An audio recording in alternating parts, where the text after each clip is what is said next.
Hello la famille, j'espère que vous allez bien. Moi, ça va super bien par la grâce de Dieu.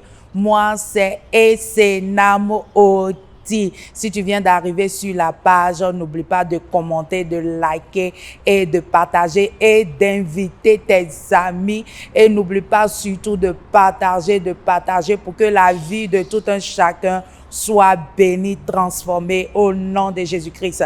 Est-ce que tu sais que lorsque tu es dans les problèmes, le fait de mémoriser la parole de Dieu peut te faire sortir de certains problèmes, de certains obstacles. Est-ce que tu sais cela? Donc ce matin, nous allons parler des 7 étapes de comment mémoriser la parole de Dieu. Oui, je suis dans la joie. Comment mémoriser? C'est très important de savoir comment mémoriser la parole de Dieu, les versets bibliques. Et ce matin, nous allons faire comme nous sommes à l'école, nous sommes étudiants, écoliers, tout.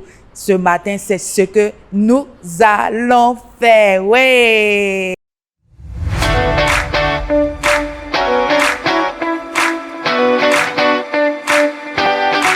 C'est de se rendre dans un endroit calme, un endroit peut-être comme ta chambre ou bien un bureau, un lieu calme de la maison où il n'y a personne. Et deuxième étape, tu dois demander l'aide de Dieu. Demander l'aide de Dieu, c'est quoi? C'est de demander l'aide de Dieu dans la prière, où tu demandes à Dieu à ce qui t'aide à pouvoir comprendre la parole de Dieu. Et troisième étape, c'est de mémoriser les références. Oh, tu dois le dire à haute voix. Je donne un exemple, comme Jean 3,16 le dit.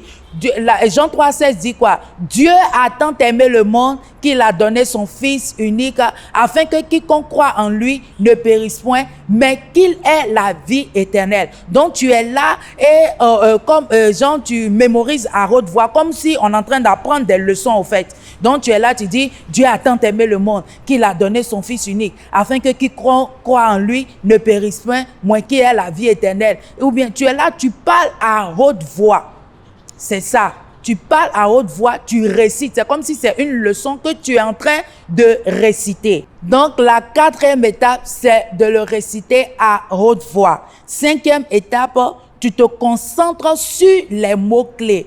Comme je viens de dire qu'on a pris l'exemple de Jean 3,16. Jean 3,16, les mots-clés de Jean 3,16, c'est quoi? Déjà, on a Dieu a tant aimé le monde. Donc, il y a Dieu, il y a le monde, il y a aimer, il y a la vie, il y a éternel, il y a périsse, il y a croix, il y a quiconque, il y a le Fils et il y a monde. Donc, tu te concentres sur les mots-clés. Quels sont les mots-clés de certaines des versets que tu es en train de mémoriser? Et la sixième étape, tu dois le réciter pendant que tu marches, que tu sois dans les toilettes, que tu sois dans la cuisine, que tu sois au supermarché, que tu sois par exemple dans la rue, que tu sois n'importe où tu te trouves, tu es là et tu le récites à n'importe quel moment. Dieu a tant aimé le monde. Genre, tu marches et tu récites cela, tu récites de telle sorte que tu puisses pour que cela soit mémorisé, cela soit dans ta tête. Et dans la septième étape, tu dois l'écrire sur une fiche. Vous voyez, quand on va à l'école ou bien quand on est étudiant, on a des fiches qu'on écrit soit des mots ou bien des mémos qu'on essaie d'écrire pour ne pas oublier. Donc, septième étape, tu prends une fiche et tu écris le verset que tu ne veux pas oublier et que quand tu écris, tu peux mettre ça sur ta commode, tu peux mettre ça sur ton frigo, tu peux mettre ça sur n'importe quel lieu où tu passes, où tu sais que quand tu vas la voir en même temps, cette fiche-là, tu vas dire, Jean 3,16, Dieu a tant aimé le monde, et automatiquement, tu écris, c'est comme ça, pas forcément pour Jean 3,16, tu peux prendre d'autres encore versets que tu écris et à la suite de cela, tu la mémorises.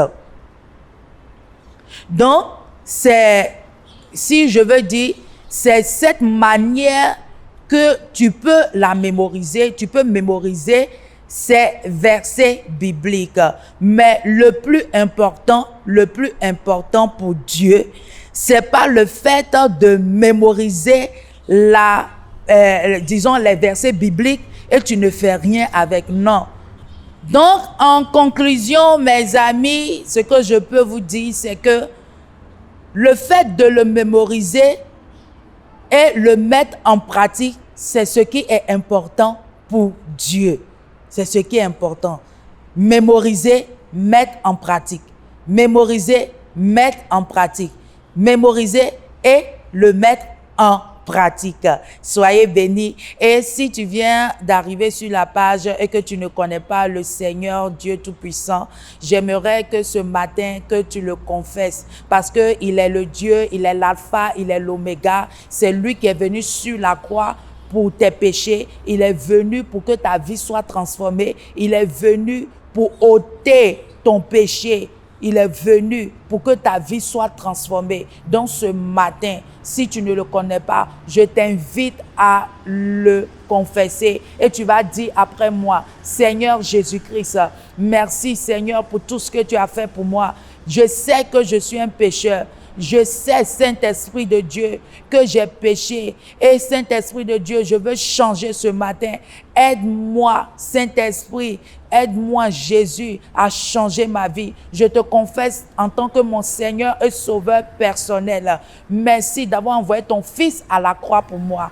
Merci, Seigneur, parce que tu fais de moi une nouvelle créature. Et si tu as fait cette prière, sache que tu es béni. Sache que le Seigneur n'a rien contre toi. Sache que tu es devenu un enfant de Dieu. Soyez bénis, soyez bénis, soyez bénis, soyez bénis. Et n'oublie pas de partager, de liker et de commenter. Invite tes amis. Sois bénis et à très bientôt. Bye bye.